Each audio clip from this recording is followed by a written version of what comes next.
Welcome to the Impact Ripple podcast, the go-to source for hiring and leadership made simple, doable, and fun for visionary female business owners. I'm your host, Ashley Cox, author, certified HR expert, and founder of Sprout HR. And I believe that you don't have to change who you are to be a great leader, because you already are one. Join me as we kiss uncertainty and overwhelm goodbye and say hello to the tools and support you need to grow a profitable, sustainable, impactful team with more confidence and ease. On today's episode, I'm joined by Christine Walsh. Christine is a financial coach who helps visionary women entrepreneurs break through their money ceiling, reduce financial fear, and increase their income so they are financially sovereign without busting their ass to get there. I don't know about you, but I am all here for that. During our conversation, Christine shares with us about how money stories can hold us back when it comes to growing our businesses and our teams, and how to take our power back. She also shares helpful mindset shifts when it comes to the financial commitment hiring a team requires. And we discuss how to leverage your team to maximize their full potential, as well as your return on your financial and time investments. This episode is a beautiful blend of empathy, compassion, and support around what can often be a pretty tough topic to talk about. You'll get to experience Christine's ability to both hold space for those big emotions that come up around money, as well as her genius for financial planning and strategy to help you reach your goals as you grow your team. Now, here's my conversation with Christine Walsh. Hey there, Christine, and welcome to the Impact Ripple. I'm so excited to have you joining me today. Thank you for giving me the privilege to hang out with you and talk money and leadership and time and team and all that good stuff, and the ripple impact of that. Yes. And that's what we're all about here. It's so exciting to have you on the show today. And for our listeners, I'm extra excited to have Christine because I've actually been working with Christine as my financial coach for about the past 18-ish months or so, maybe a little bit longer. She has legitimately made a world of difference in my life, in my business, in how I view myself, and just has been such a gift and such a joy. So I'm eager to introduce Christine to you and to just share her brilliance and her expertise in all things money related. And Christine, you're actually our very first guest in our Money Month series. So I'm excited to just get this kicked off with so much enthusiasm and so much knowledge and expertise. So thank you again for being here. Let's dive right in. Tell us a little bit about your journey. This is one of the things I always find so interesting about you and your story and how you came to be working with women specifically around finances, around money. So share with our audience a little bit about your journey and how you came to be doing this work today. Yeah, absolutely. Well, I didn't always like money. And that is funny because it's not funny, haha, it's funny, true, because I was supposed to be the money expert. I went to business school and was groomed essentially to go into finance. I grew up in New York City, so every once in a while you hear a couple of yeahs and maybe coffee and a little bit of New York City accent on the line here. But I was groomed to go to business school and go to finance. And I remember my mom always saying, I was debating on where to go to college, and I wanted to go to the Fashion Institute of Technology because I love clothes. I wanted to be a buyer at Bloomingdale's. And she said, Christine, you go to finance, study finance, go into finance, go work down on Wall Street, and then make all the money you want. And then you can buy all the clothes you want. Forget about fashion school. And I was like, ugh, dream crushed. And I can laugh with my mom about that now because we do chuckle about it. But I went to business school, and when I left, that was my trajectory, was work up the corporate ladder in investment banking houses in New York, and really didn't really question it. I didn't really, and so I learned. I had the book smart. I was working on the investment advisory side of finances. So not versus like accounting or anything like that. And 9/11 had a big impact on me. I was in my late 20s. And if you're ever lived in New York City or any big city for that matter, and you're in your 20s, it's, world is your oyster. It is having a good time. You're young, you feel invincible, or at least that's how I felt. And 9/11 happened. And that was, being in the financial services industry was a big impact, because so much of the heart of the financial services industry is in Lower Manhattan, where the Twin Towers were. And including my family is civil servants. They were all firemen and stuff like that. No, and fortunately, no one perished specifically in my family, but we did have close connections of people passing through that, and everything that came subsequently after that event. So from that point, I realized that life is short. Was this really what I wanted to be doing? I had the corner office overlooking Central Park. I was making multiple six figures, moving up the corporate ladder, VP, SVP, all that stuff. And I was like, I don't think I want to do this. So I quit my job, moved out of New York City, left my parents and my family and a boyfriend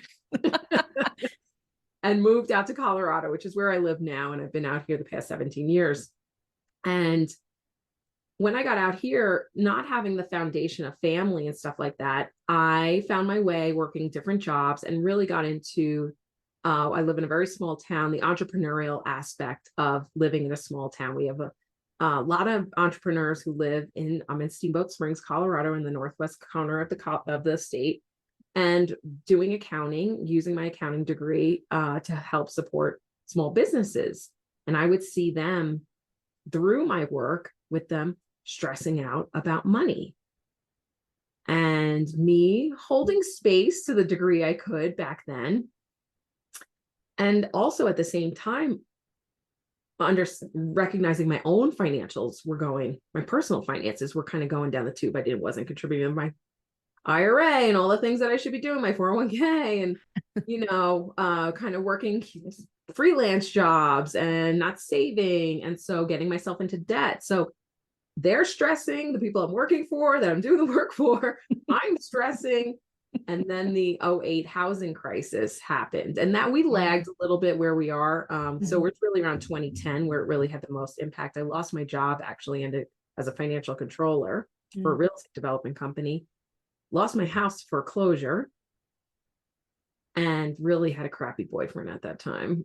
So the trifecta of, having emotional, financial, mental support at that point wasn't there. And I realized, I was like, God, all these book smarts, Christine, and really beating myself up.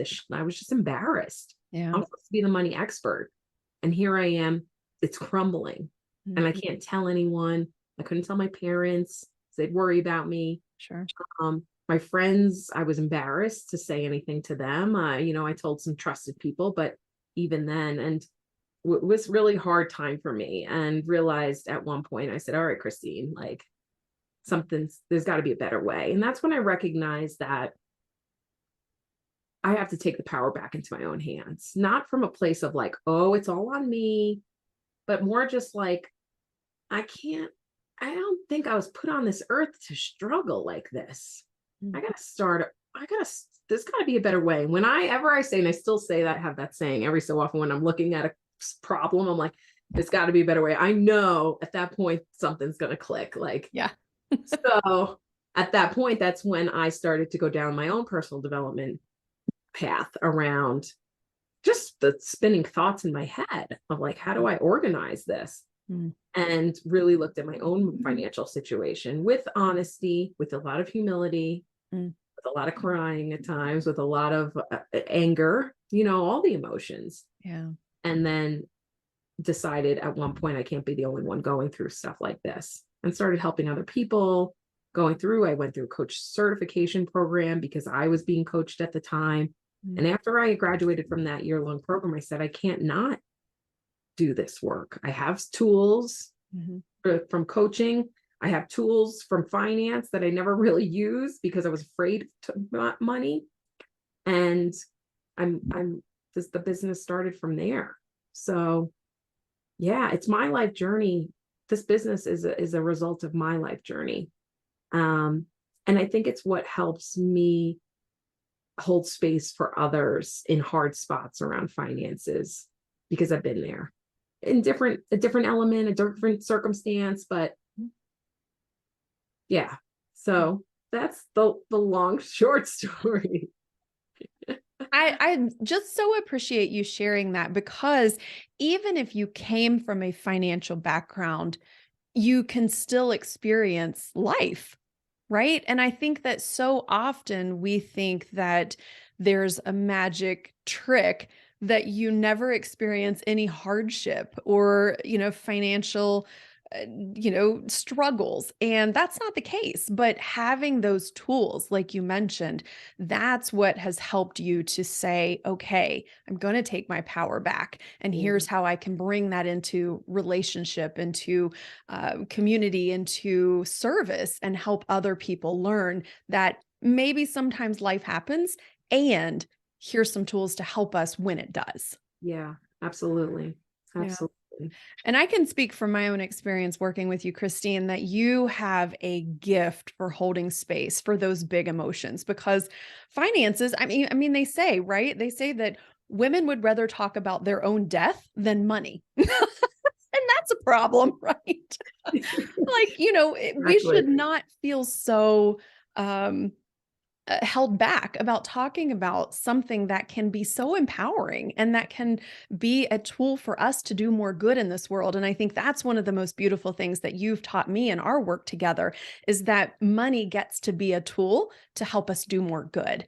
And, Yeah. and a lot of times we see it as, something that's bad, or it's negative, or there's a lot of money blocks that we talk about around that. So I'd love for us to talk a little bit about what are some of those money blocks, or those common, challenges that you see with business owners in the work that you're doing. And since we talk about hiring and leadership here, specifically around hiring, because there's a lot there.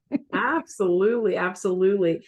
For businesses, as you're growing a business, it takes resources. It takes time, it takes energy, and it takes money. Mm. And of course, the one that we feel the most tangible to, it's almost like we'll go as much as we can physically to make it happen. We may not sleep at times, we'll burn the midnight candle, whatever it is, to get the business going. But we really feel it a lot with our finances, because we're seeing that number in the bank account go up or down. And so as we grow a business, and naturally so, we start to hire and bring on team, and that there's an expense connected with that. And it's usually money, unless you're bartering services or trading bananas for someone coming in and doing your administrative work, or your your project manager or whatever. Then you're going to be exchanging money, and For that's going sure. to have an impact. And that I think many of us come from a mindset of, team is going to cost me money. Hiring a team member is going to cost me money. And my invitation, and what things that we've talked about, and I know you talk with your clients, is this idea of, how can my team member that I'm hiring, my employee that I'm hiring, whether they're working part-time, they're working, full-time, Mm. be an asset. And that is starts with our mindset first, thinking of them as an asset. Like, if they're not happy, not, and that I don't mean that from a financial point of view, but just as like they're being encouraged, they're being heard. Mhm. There's a mutual respect, of course, because it's a partnership. But from there, how do we leverage their work to support the income flow into the business, and then back out? So that's one of the big blocks that I see, is that um what's this going to cost me Yeah. as we hire someone? Mhm. And it makes sense. You have to run the numbers. And what if you ran the numbers with the energetic perspective of, I hire this person and they free up time for me. Mm. I hire this person and they go out and do the sales work to start, some of the legwork there. I think you get to a certain point in business where time becomes more valuable than money. Yeah. And we see that a lot with our clients at Sprout HR. It really is. I have one client, Jennifer, and she will tell you and she will tell everybody that the greatest thing is being able to buy back her time, because that's what you have to invest initially, right? And you have time, you don't have a lot of money. And then when you start making more money, then you have the opportunity to invest and buy back that time. And time is finite. Mm-hmm. It's life's currency. Mm-hmm. And money is infinite. It gets to be created because it's an idea. It's a tool that we also leverage, but money gets to be created. Time we don't create. I mean, on some level, there probably is the illusion of time or flow, being in the flow state or something like that, where time doesn't exist. But we do all still work on a 24-hour clock and a certain average length of life, at least, again, on one 3D level. Yeah. And I love when you talk about, that money is infinite, that it can be created. And I know a lot of the times, when we're talking, you're talking about being the creatrix. And I would love for you to talk a little bit about that, because I think sometimes we can get so stuck in just, these are the numbers that are in my bank account, and I need team, and I want team. And these are the numbers in my bank account. And so it can create that block toward not having enough, right? Exactly. Again, another thing that we haven't been taught, whether that's at home, whether that was at school, whether that was just the way it was designed through capitalism, I don't know. Or alternatively, some people are coming from corporate in starting their own businesses where money feels like it's finite, like this is the salary cap you get. We are, just generally speaking, in co-creation with life. And so what I speak to is this idea of how are we creating the things in our life, because it's not, and many people don't feel that way. They feel that they're at the effect of, and there's very valid reasons of why that is. And I think if the truth of us is love, and love is about creativity, it's about expansion, it's about growth. If our life, I mean, we start out as little, chromosomes or something, and we grow. Life is about growth. So, and that's through creation, right? Like we are created through our mother's womb. Everything's about creativity. So is that power not in us? That's the curiosity. So I know I'm going a little on the esoteric side from like talking about hiring, but that's, if we recognize our own creative power and how the perception that we look out into the world and how we've created what we've created, where we live. And I don't say this from a blaming point of view. If our listeners feel like they're not in a place where they want to be, but there is some act of us taking responsibility of our creative power, whether it's what we want to see or we don't want to see. And that can be very humbling, and it can be very confronting. And I totally appreciate that and respect that. And I want to honor that for anyone who is looking at the bank account and being like, I mean, to say I created the $100 that's in there, and I really want, 100 million in there or whatever, that's humbling. And we're built of 70 trillion cells of like stardust magic. We must have some creative power within us, and money is a tool, just like our computers are a tool. How are we using it, and to be a steward of it? And a lot of the work that I do with clients is looking at the belief systems that we were handed down as in our environment growing up. So much of that is from being super young, and starting to just even bring lightness to what that is, because so many of our belief systems growing up don't apply to money in our business. It's there's a lot of incongruency there, yet many business owners are using money doesn't grow on trees.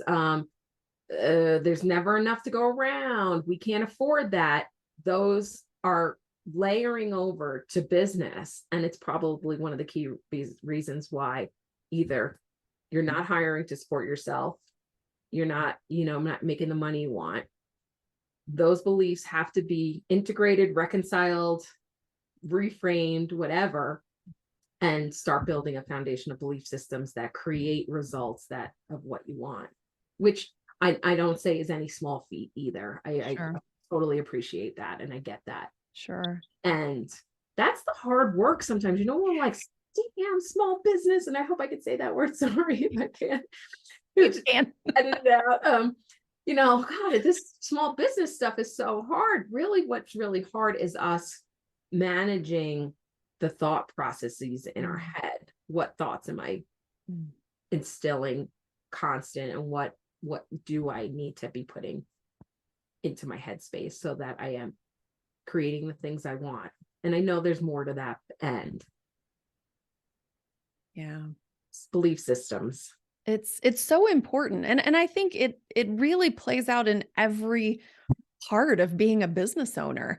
We have beliefs in some areas that are really healthy and they're strong and they're the reason why we're so successful at A or B. And then there's other areas where maybe you grew up in poverty, maybe you grew up with parents or a family or a surrounding the culture or environment that you grew up in that had a really toxic relationship with money. And so you've got these stories and these experiences, and then we get into confirmation bias, right? Like, this must be true, and now I'm going to look for all of the ways that this is true.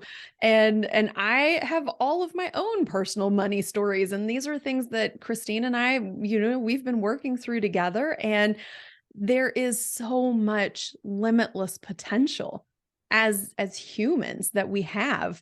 And I think that's the beauty. Like you said, it's the 70 trillion cells of magic dust that we're made up of. And it still is hard work sometimes to get through that. It is. I mean, we're seeing the evidence of that in the systemic issues that go on in our country, around the world. We get the reflection back of there isn't enough. Yeah. That could be a whole nother talk show in a way. Yeah. I want to honor that part. And I don't stand here saying I have the answer to that as much as I have my own agency of myself. How can I manage this mini universe to be the ripple effect out into the world in big or small ways? And I'm not always doing it right either. And I also am curious to see what the possibility of potential could be. How could money look differently for me to start, so that my eyes look out into the world in a different way? And that's what I did when I had that personal breakdown. I said, there's got to be another way to do this. Like, I don't think I was put on this earth to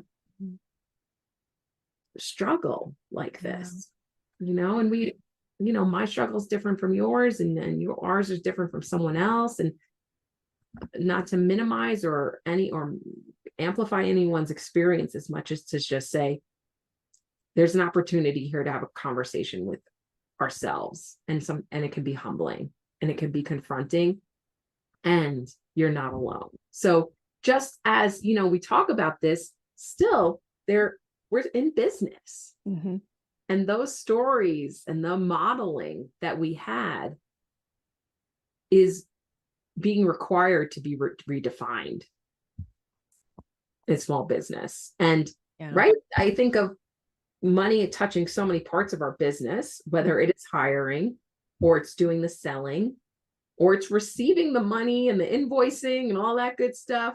Yeah. Having a healthier relationship with money is integral. And I call it often the final frontier of business, because everyone's like, well, I'll do the marketing first, get the marketing, get the people in, then I can have the money to hire the person. And maybe some of those steps need to be readjusted.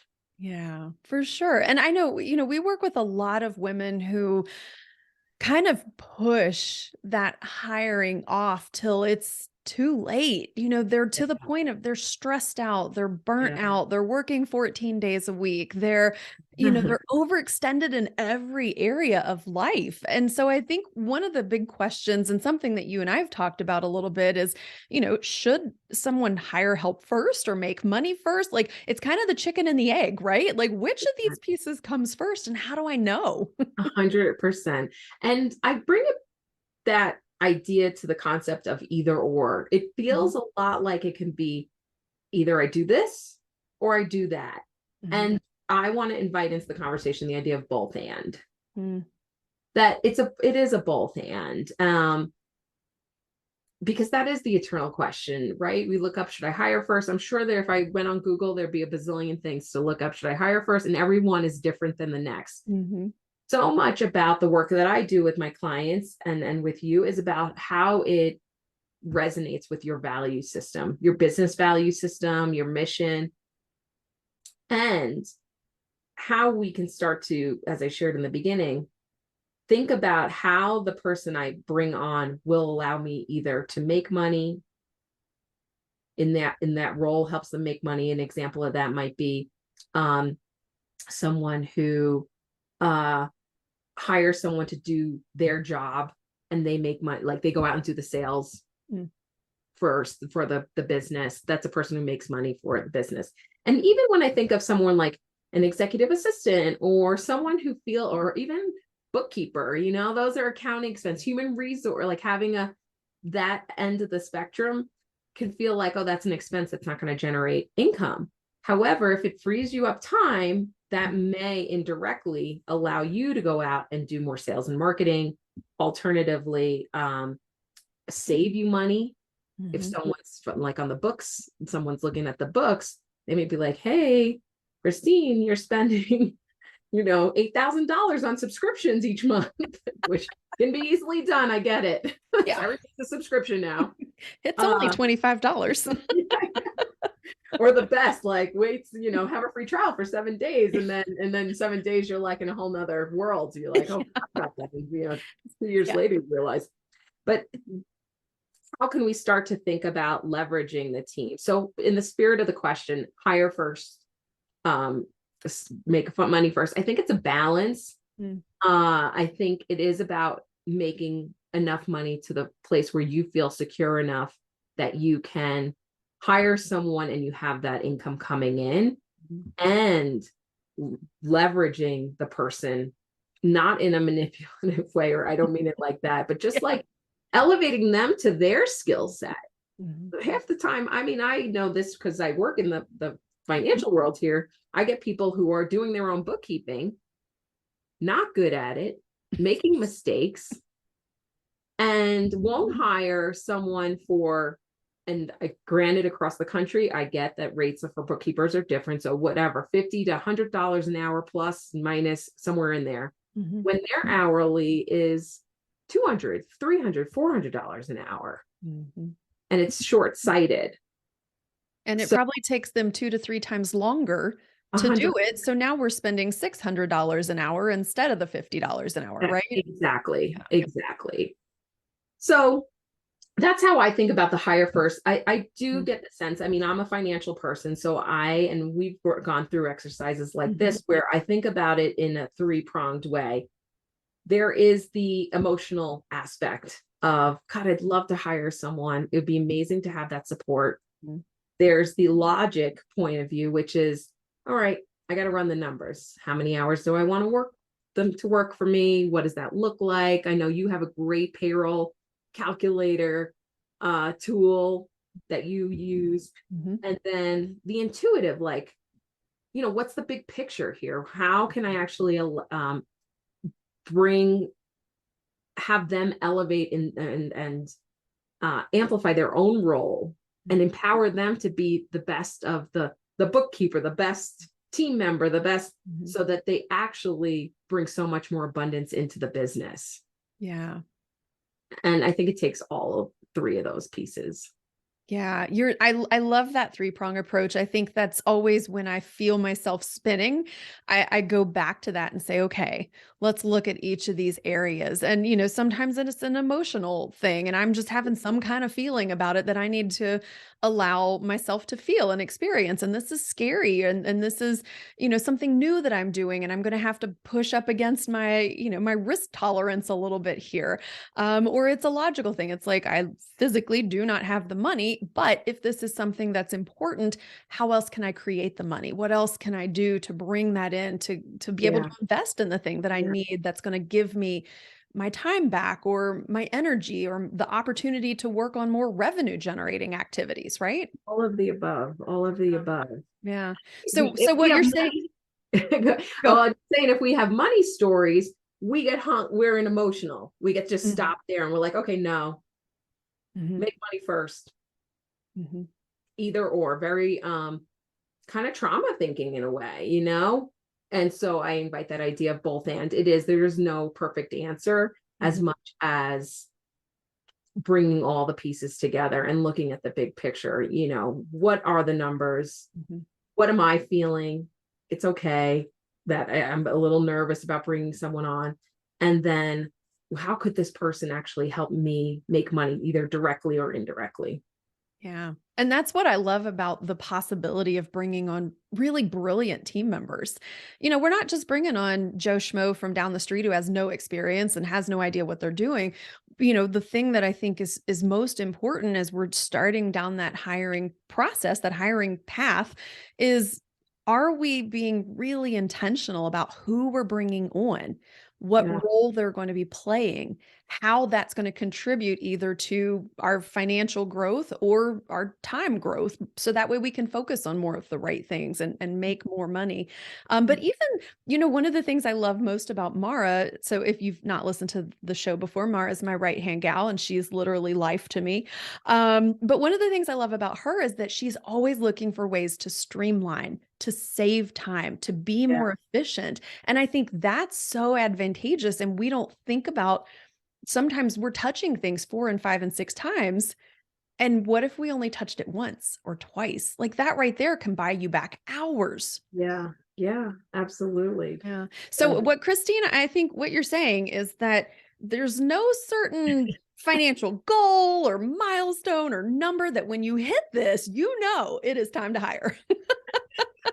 well, what I would suggest from practical boots on the ground financial point of view is, if it feels that it's a risk to take someone, especially sort of that critical time of this may be your first hire, it might be your, kind of, yeah, you haven't been hiring for a long time or something like that, is what if you were, you put the intention out there, everything is intention, and you understand what you want to pay someone, and you start to put money into each time money comes into the bank, each or once a month, twice a month, you look at what revenue or what income came in through the bank account, and you put a certain percentage away until you get a month, 2 months, 3 months of this person's pay saved up.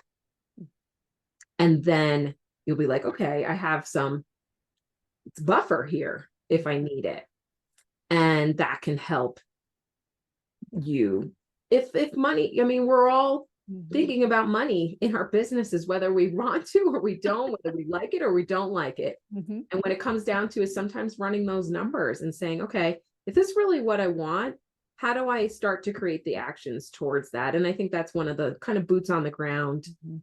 activities that I like to say. For some people, that may be like, yeah, if I can save up 1 month of a salary for someone, and as if I was paying someone, and put that aside, I know in month 2, I can start the hiring process. Maybe in month 3, they come on board. I have a couple of months of salary available for them.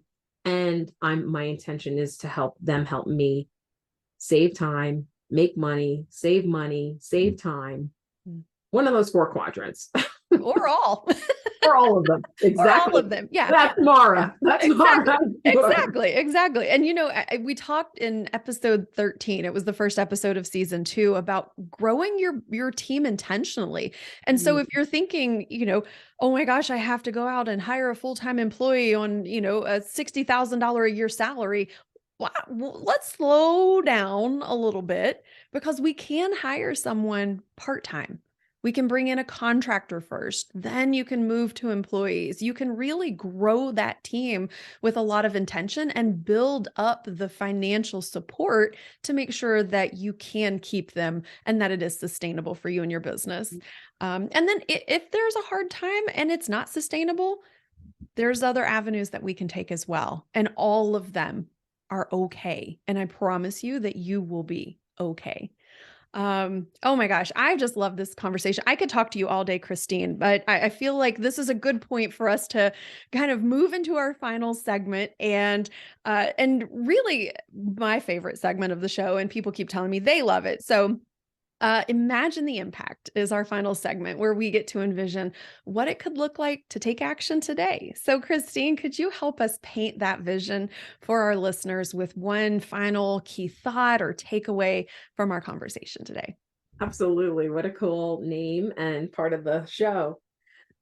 I invite the listeners, and even you and me in a way, together as a collective energy in a way, to imagine what a relationship with money might look like that is like the most appreciative, loving, understanding relationship you have, and what that might feel like, whether that, even consider an existing relationship you have, whether that's with a human, whether that's with a animal, whether that's with nature, of support, reciprocity.